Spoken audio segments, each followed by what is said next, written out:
Ahora, el relato no queda hasta ahí. La historia no queda hasta ahí. Porque Dios es Dios y Él sabe cómo somos los seres humanos. Así que Él no depositó toda su confianza o toda su esperanza en la restauración de la humanidad a los humanos. Porque pues somos los humanos y nosotros mismos rompimos eso, ¿no? Así que Él no deposita toda esa confianza sobre los humanos. Por eso es importante que entendamos que el plan siempre fue Jesús. Israel era un medio para que Jesús viniera. Pero Dios sabía que Israel en medio de eso, en medio de esa misión que tenía, podía hacer las cosas al revés. Así que todo el plan no depende de Israel. Israel tenía una misión que no cumple, pero que esa falta de Israel no afecta el plan de Dios. Entonces Dios, ya sabiendo que ellos probablemente iban a fallar, Él sabía que Él iba a hacer un trabajo especial con las personas que en medio de toda la nación que estaba siendo rebelde, ¿verdad? Iban a mantenerse fieles. Lo que dentro de la escritura se llama, como le conocemos como el remanente, ¿no? En medio de este remanente, Dios escoge hombres a los que llamamos nosotros los profetas en el Antiguo Testamento, que tenían la misión de ir a los reyes e ir al pueblo, anunciarles que estaban siendo rebeldes, que se estaban alejando de Dios, que la presencia de Dios ya no estaba con ellos por causa de su rebeldía, que regresaran, que se arrepintieran. Pero Israel no escuchaba. Los profetas juegan un papel importantísimo en esto, pero lo importante aquí está en que Dios, por medio de los profetas, anuncia algo importante. Dios dice: voy a hacer un nuevo pacto. Va a ser una nueva forma de relacionarnos. Va a ser muy diferente a lo que teníamos con el pueblo de Israel. ¿Ok? Este nuevo pacto prometido en los profetas justamente es, dentro de las implicaciones que tiene este pacto, es que Dios dice: yo voy a derramar mi espíritu sobre ustedes. Ustedes no van a necesitar digamos, tener un montón de leyes y de normativas, sino, no van a necesitar tenerlas escritas, sino que yo voy a ayudarlos, lo voy a capacitar a ustedes por medio de mi espíritu para que ustedes puedan tener el conocimiento en sus corazones y en su mente para vivir de una forma que vaya en consonancia conmigo.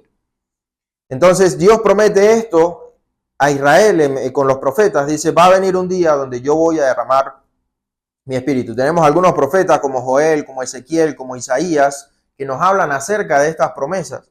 Dios promete que un día iba a derramar su Espíritu Santo sobre la humanidad, justamente para capacitarlo, para ayudarlos a volver a Él y poder conocerlo.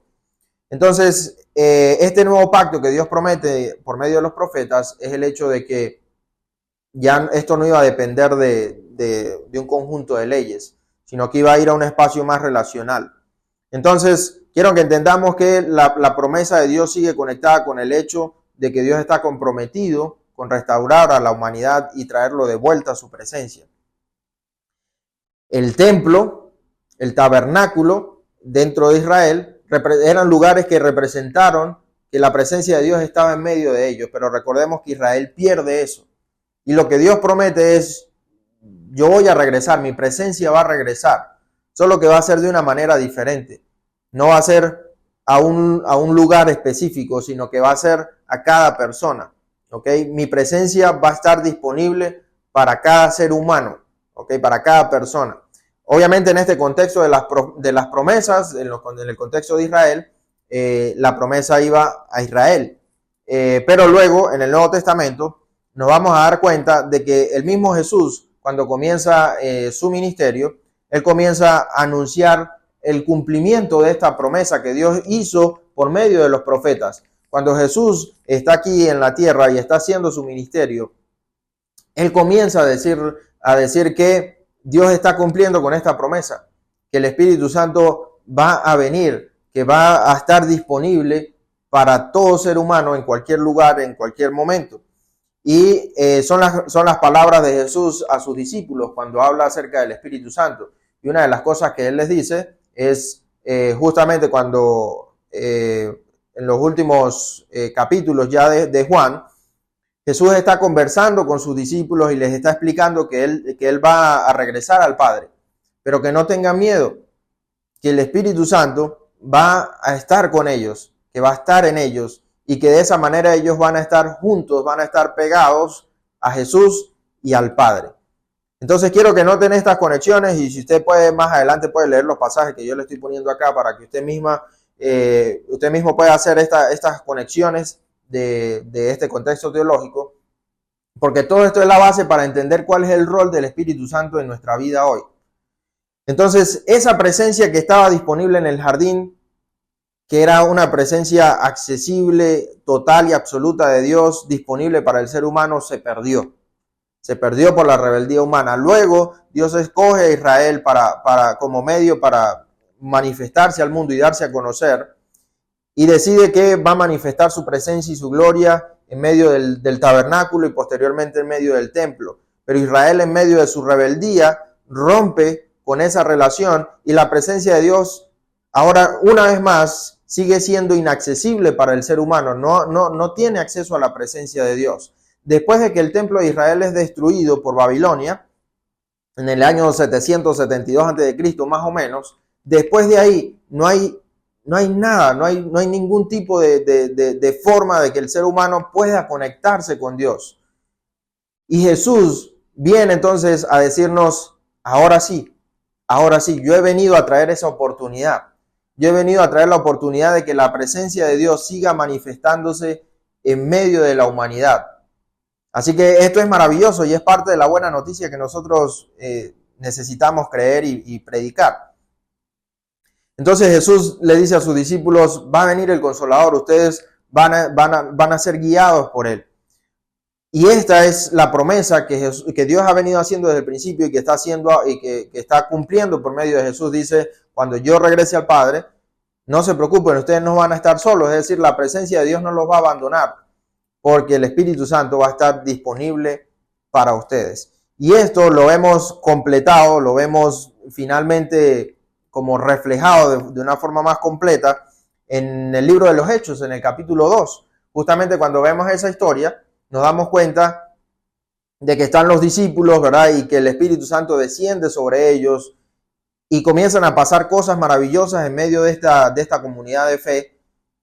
Pero las palabras que dice el apóstol Pedro cuando esto acontece es justamente haciendo referencia a la promesa de Joel. Y él se levanta y la gente está confundida por lo que está pasando en esa escena y Pedro se levanta para decir una cosa muy pero muy importante. Dice, miren, lo que está aconteciendo aquí es que Dios finalmente ha cumplido su promesa de que iba a enviar su Santo Espíritu para habitar en nosotros, para vivir en nosotros, para morar en nosotros. Y esto es lo que ustedes están viendo. Le dice, hermanos, hermanas, esto es lo que ustedes están viendo. Finalmente Dios está cumpliendo su promesa.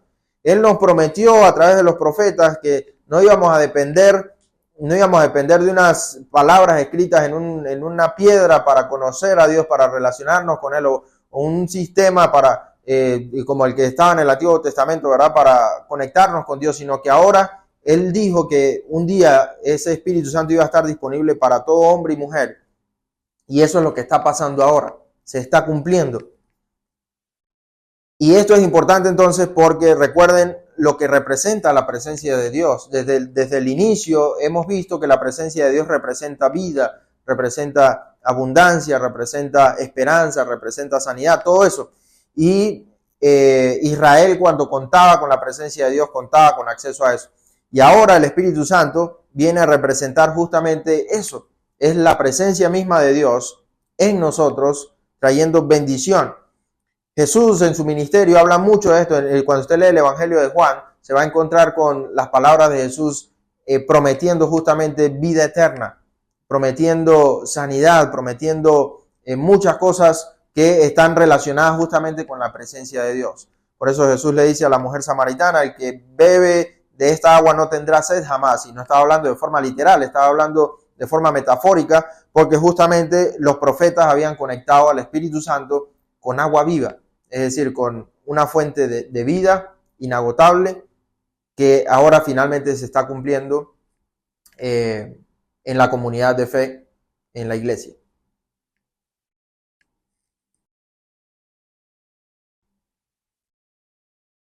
Entonces, a la luz de todo este contexto que hemos visto y conectando al Espíritu Santo justamente con la manifestación de la presencia de Dios en la humanidad, entonces podemos decir o responder a esta pregunta: ¿quién es el Espíritu Santo? Y la respuesta es, pues, una de las personas de la divinidad que se manifiesta entre nosotros realizando diferentes labores importantes. Es la presencia misma de Dios que nos acompaña, que nos capacita, que nos guía hacia una vida que refleje la voluntad de Dios y el carácter de Cristo. Cuando usted analiza las cartas del apóstol Pablo, el apóstol Pablo hace mucho énfasis en el rol que tiene el Espíritu Santo en la vida del cristiano. Y uno de los pasajes más famosos que usted seguramente conoce es el pasaje del fruto del Espíritu, ¿verdad? En la carta a los Gálatas.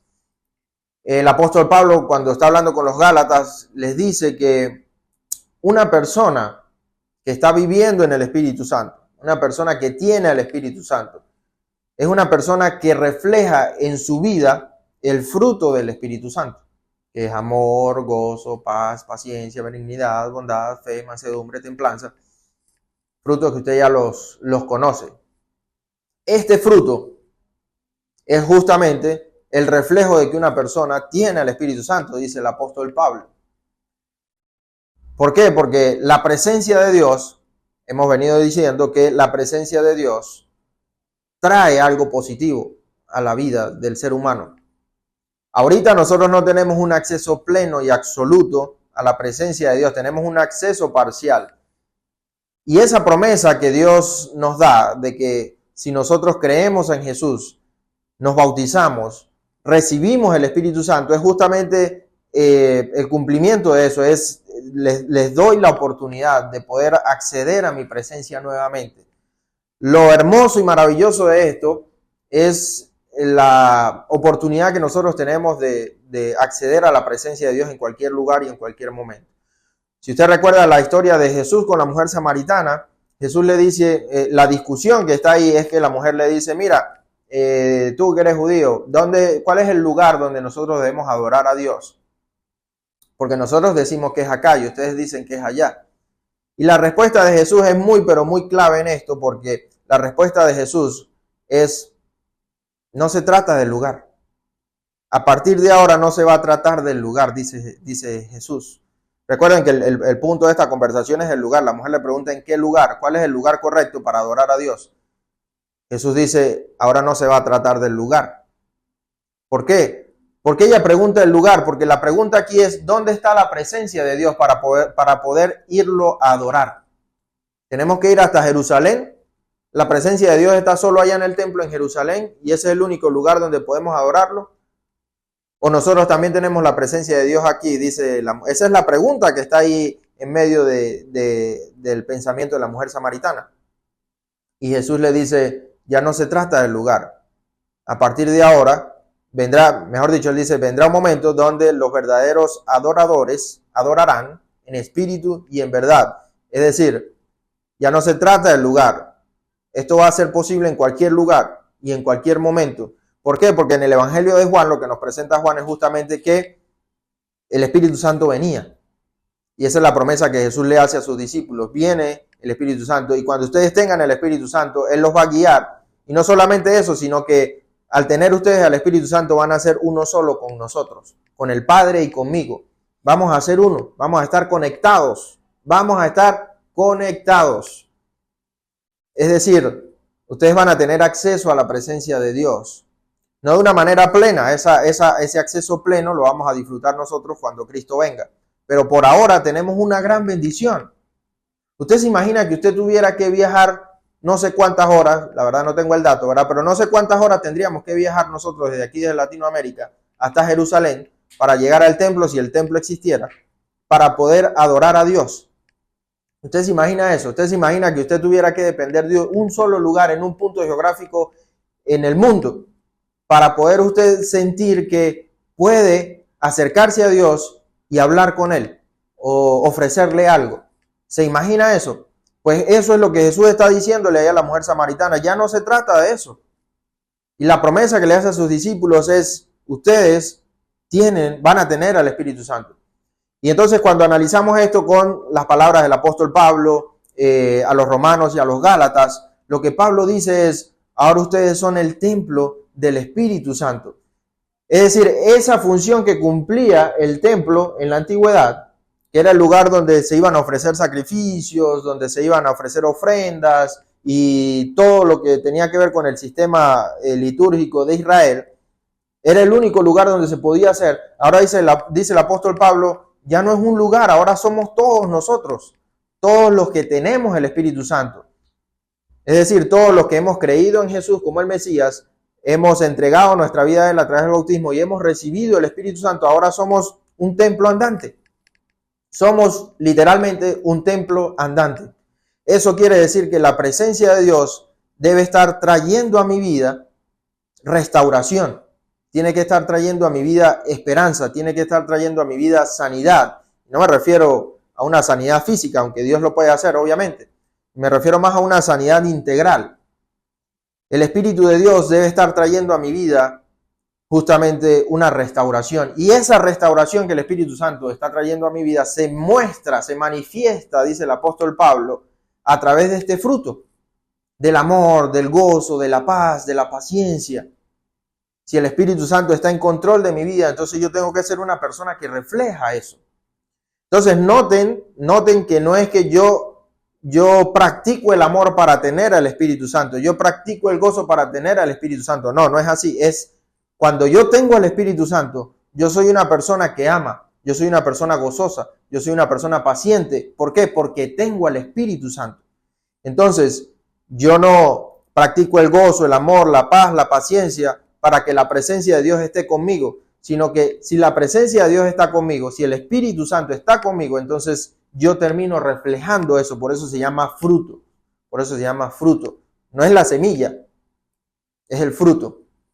Ok, entonces la presencia de Dios nos acompaña y nos capacita para vivir una vida que refleje el carácter de Cristo. Cuando usted observa el fruto del Espíritu Santo, esa lista, usted se da cuenta que todo eso es el carácter de Jesús. Y para eso nosotros estamos llamados a reflejar el carácter de Cristo. Por supuesto, esto es un proceso, es un camino, pero es un camino que solamente es posible si el Espíritu Santo está en control de nuestra vida, está en control de nuestro ser.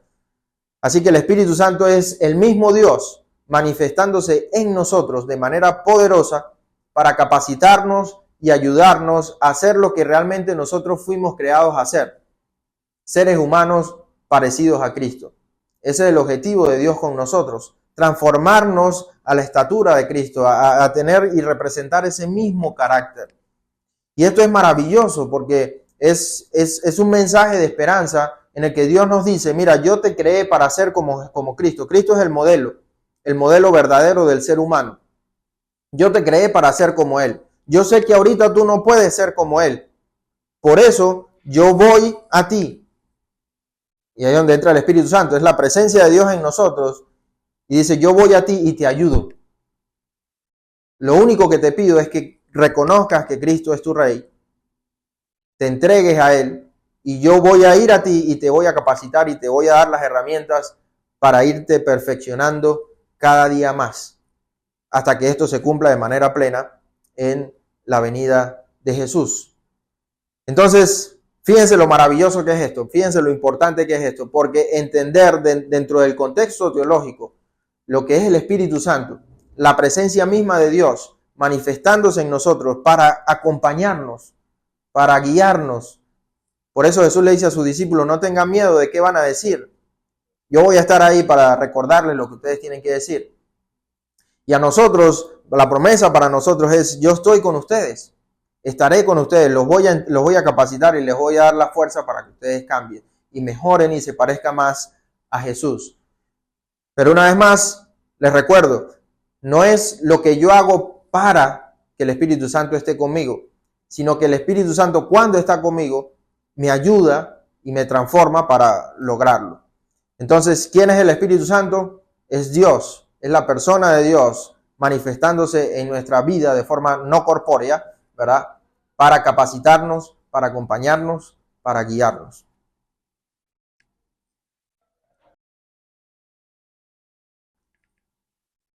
Entonces, habiendo definido quién es el Espíritu Santo, entendiendo que es Dios mismo manifestándose de forma espiritual entre nosotros, es decir, de una forma que nosotros no podemos percibir, vamos a ver qué representa entonces para nosotros. Si es la misma presencia de Dios manifestándose en nosotros, ¿qué representa esto para nosotros? En primer lugar, representa que tenemos acceso constante e inmediato a Dios en todo lugar y en todo momento. Y esto es maravilloso. Lo explicábamos con la historia de la mujer samaritana. Esto quiere decir que usted no depende de un lugar para tener acceso a la presencia de Dios. Esto es importantísimo porque, si usted lo nota, tradicionalmente, dentro del contexto religioso, especialmente dentro del contexto del cristianismo, se asocia la presencia de Dios con un lugar. Y esto es fatal, esto es sumamente perjudicial para nosotros en nuestra vida cristiana. Si tú asocias la presencia de Dios a un lugar, entonces asocias tu comportamiento, digamos, cristiano a ese lugar. Es por eso que ocurre el famoso fenómeno de que uno dice, pero esta persona es una cosa en la iglesia. Cuando hablamos de iglesia nos referimos como al local donde estamos reunidos. No, pero es que esta persona es muy diferente cuando está en la iglesia con los hermanos en la reunión y es muy diferente cuando está en el trabajo. Y entonces la persona dice, sí, pero es que la iglesia es la iglesia y el trabajo es el trabajo. Allá es una cosa y aquí es otra. No, ¿quién te dijo eso? Es totalmente falso. ¿Quiere decir que la presencia de Dios se limita solo al lugar donde estás con los hermanos? No, es todo lo contrario. Más bien, la promesa del Espíritu Santo es el hecho de que tú puedes estar en cualquier lugar y la presencia de Dios está contigo. La presencia de Dios está contigo. Eso quiere decir que tú puedes orar en cualquier lugar, puedes cantar en cualquier lugar, puedes conversar con Dios en cualquier lugar, puedes llorar con Él en cualquier lugar, puedes reír con Él en cualquier lugar. En cualquier lugar. La presencia de Dios está contigo siempre. Eso es lo que implica el tema del Espíritu Santo. ¿Quiere decir que Dios está conmigo cuando yo estoy con mis hermanos en la iglesia adorando y cantando? Sí, está contigo ahí, gloria a Dios por eso. ¿Quiere decir que está conmigo cuando voy en el bus, camino al trabajo? Sí, también está contigo cuando vas camino al trabajo. ¿Quiere decir que está contigo cuando estás en un hospital enfermo? Sí, también estás contigo cuando estás en un hospital enfermo. ¿Quiere decir que está conmigo cuando estoy, no sé, en la playa, paseando con mi familia? Sí, también está contigo ahí. Y eso implica que cuando tú entiendes eso, entiendes que esto es algo relacional, esto es algo mucho más especial de lo que creemos. Esto quiere decir que Dios no es un ser que está interesado en que esté sentado en una silla escuchando 2 horas un sermón y unos cantos y ya. No, imagínate qué clase de Dios, en qué clase de Dios creemos si pensamos que eso es todo lo que Dios quiere de nosotros. Un montón de robots sentados ahí repitiendo lo mismo y haciendo lo mismo cada semana. No. Dios está ahí para nosotros todo el tiempo y lo que Él quiere con nosotros es este nivel de relación que, recuerden, lo teníamos con Adán y Eva ya al principio. Ese es el nivel de relación que Dios quiere contigo y conmigo. Ese es el nivel de relación que Él quiere. Ahorita no lo tenemos completamente, pero nos dice, te doy una muestra de eso. Quiero que recuerdes que estoy contigo siempre. Que hables conmigo, que pienses en mí, que todo lo que tú haces, todo lo que tú digas, busques mi dirección, busques mi guía, busques mi consejo. Eso es lo que Dios quiere, que hagas un ejercicio mental todos los días y recuerdes que Él está ahí, como un amigo, como un hermano que te acompaña y que quiere lo mejor para ti, que está dispuesto a ayudarte y a darte la sabiduría que necesitas para tomar mejores decisiones. Por eso, representa el hecho de que Él esté con nosotros todo el tiempo, representa que Él es nuestra fuente de dirección y de sabiduría. El peor error que nosotros podemos cometer es pensar que, una vez más, que Dios lo único que quiere es que estemos ahí cumpliendo con un ritual, con una liturgia y ya. No, Él quiere darnos dirección, Él quiere darnos guía. Esto quiere decir que cada decisión que nosotros tomamos en la vida, que las cosas que nosotros hacemos, que las cosas que nosotros vemos, oímos, conversamos. Él quiere que nosotros lo incluyamos ahí, para darnos dirección, para ayudarnos a manifestar el carácter de Jesús donde quiera que nosotros estemos. Así que si Él es nuestra dirección y sabiduría, debemos buscarlo y debemos pedírsela. El peor error que podemos cometer es el mismo de Adán y Eva. ¿Cuál fue el error de Adán y Eva? Creer que ellos tenían la sabiduría y la capacidad suficiente para ocupar el lugar de Dios. Si seguimos cometiendo ese error, seguiremos repitiendo el mismo patrón. Seguiremos rechazando la presencia de Dios en nuestra vida. Seguiremos diciéndole al Espíritu Santo, no te necesito. Deja de estorbarme aquí.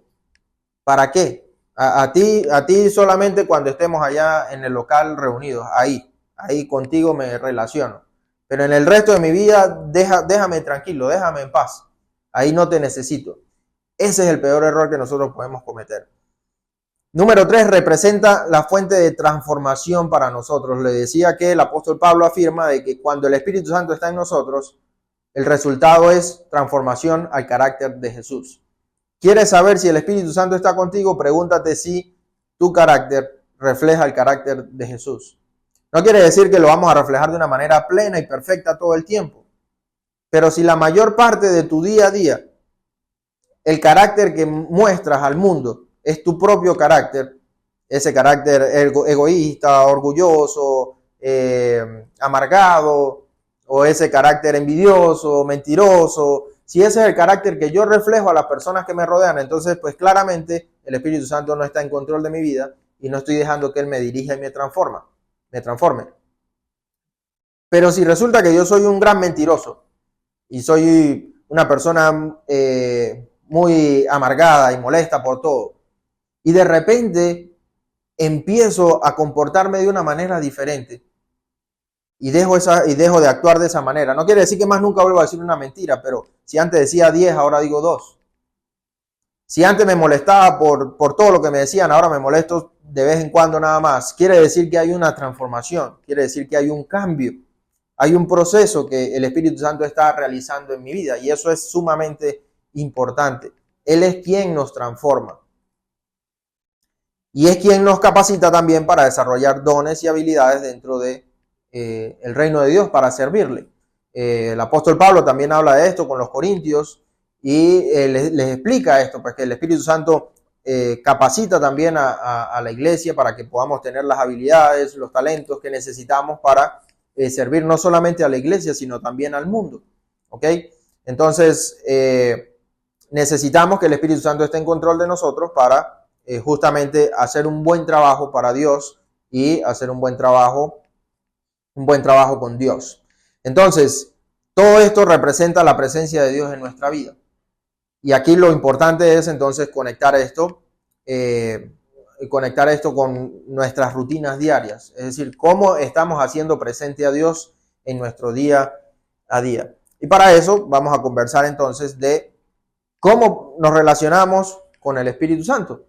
Pues definiendo que el Espíritu Santo es el mismo Dios, que es su presencia no corpórea que está en medio de nosotros, con nosotros, para guiarnos y capacitarnos, pues la forma más fácil de relacionarnos con Él es haciendo conciencia de que Él está ahí conmigo. Piénselo de la siguiente manera, es como si usted tuviera un amigo muy, pero muy, muy, muy cercano, que nunca se despegan, que siempre están juntos, siempre están conversando, siempre están apoyándose, siempre se están ayudando. Y le pide su opinión. Mira, ¿qué opinas de esto? ¿Qué piensas de esto? ¿Te parece que sería una buena opción? Dame tu consejo. Ayúdame con esto, necesito ayuda con esto, con lo otro. Pensémoslo de esa manera. Si vemos a Dios de esa manera y entendemos que el Espíritu Santo está ahí con nosotros, entonces vamos a empezar a tratarlo de esa manera. Y por supuesto que aquí las disciplinas espirituales pues juegan un papel muy, pero muy importante, un papel fundamental. Así que como cualquier relación interpersonal con otro ser humano, así debemos tratar nuestra relación con Dios. Para que unos amigos sean buenos amigos, tienen que conversar mucho, tienen que pasar tiempo juntos, tienen que ayudarse, tienen que apoyarse. ¿Quieres tener una buena relación con Dios? Tienes que conversar con Él, tienes que buscar su dirección, tienes que pasar tiempo con Él. Una relación matrimonial no funciona si la pareja no pasa tiempo juntos. No funciona. Si no se hablan, si no se comunican, si no conversan, si no buscan el apoyo mutuo, esa relación matrimonial no funciona. Pues así tampoco funciona una relación con Dios si yo no hablo con Él, si yo no paso tiempo con Él, si no lo busco, si no me deleito en Él.